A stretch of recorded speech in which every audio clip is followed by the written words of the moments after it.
شاء الله نتمنى ننجح ونفرح والديا. السلام عليكم، معكم الطالبة بولحية مريم.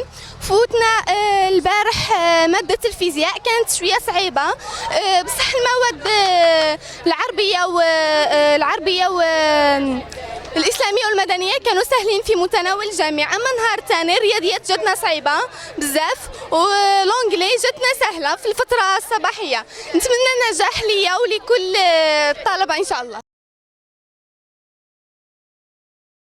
تلميذ صغير زين الدين، والعام هذا عندي شهاده تعليم متوسط، وان شاء الله نجيبها. وجاو الامتحانات صعابين بزاف، ان شاء الله نفرح والديا. وانا السيد بولور حسن، ولي تلميذه اللي راهي هنايا في اجتياز شهاده التعليم المتوسط في اليوم الثاني، راهي في الانتظار نتاعها.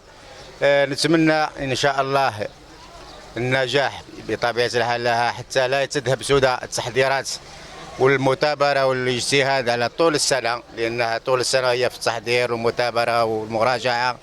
كما نتمنى يعني التوفيق لجميع الطلبة. السلام عليكم. اليوم درنا امتحان تاع مادة الرياضيات. التمرين الأولي كان صعيب شوية، التمرين الثاني السؤال الثالث كان صعيب، الوضعية كانت مليحة، اللونجلي كان في المتناول. العشية عندنا الاجتماعيات إن شاء الله نخدموا بالتوفيق. نحكي على النهار الاول تاع البيام.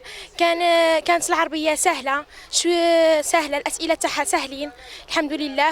الفيزياء كانت سهله السؤال الاول، مي السؤال الثاني شويه صعبونا هو والوضعيه شويه. والمواد تاع الحفظ هاو جاو ملاح سهلين، لاخاطش كيما مواد حفظ يقعدوا مواد حفظ هكذا لازم تكون موجد لهم ومستعد ليهم. ونهار دوزيام تاع اليوم داروا لنا في الرياضيات صعيبه بزاف. الفرنسي جات سهله نورمال، وحنا دوكا رايحين ندخلوا نديروا اجتماعيات، بعدين ندخلوا ناكلوا وجبه الغداء، ومن بعد نديروا امتحان اجتماعيات. ونبعث هذه الرساله للوالديه اللي دعموني ونشكرهم وربي يحفظهم.